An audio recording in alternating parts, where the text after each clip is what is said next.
Hi hello నమస్తే అండి. అందరు ఎలా ఉన్నారు? సంతోషంగా ఉండాలని కోరుకుంటూ ఈరోజైతే సింపుల్ రెసిపీ ఎగ్ ఫ్రై అండి. ఇంట్లో కూరగాయలు లేనప్పుడు సింపుల్గా ఇలా చేసుకున్నామంటే చక్కగా అన్నం అంతా హాయిగా తినేయచ్చు. సమ్మర్ స్పెషల్ అని చెప్పొచ్చు అండి. కడాయి తీసుకున్నాను, 2 టేబుల్ స్పూన్ల ఆయిల్ వేసానండి. ఆయిల్ వేడైన తర్వాత కొన్ని ఆవాలు, కొంచెం జీలకర్ర వేసేసుకోవాలి.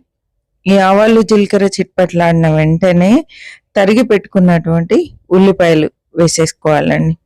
ఒక 3 ఉల్లిపాయలు చిన్న ముక్కలుగా తరిగాను, వేసేసి చక్కగా కలర్ వచ్చేంత వరకు ఫ్రై చేసుకోవాలి.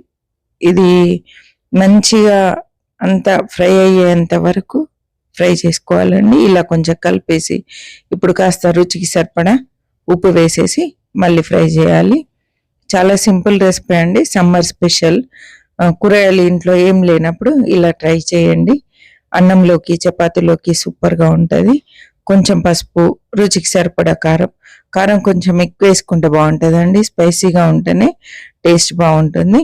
అదేవిధంగా ధనియాల పొడి కూడా వేసి బాయిల్డ్ ఎగ్స్ వేసి చక్కగా ఇలా ఫ్రై చేయడమే. మంచి కలర్ వచ్చేంత వరకు ఫ్రై చేయాలి. ఆయిల్లో ముందుగా ఎగ్స్ ఫ్రై చేయాల్సిన అవసరం లేదండి. ఇలా డైరెక్ట్గా వేసి ఆనియన్ మంచి కలర్ వచ్చే వరకు వేపుకుంటే టేస్టీగా ఉండేటువంటి సూపర్ కర్రీ రెడీ అయిపోతుంది. దీనికి తోడుగా పచ్చిపులుసు ఉందనుకోండి ఇంకా సూపర్.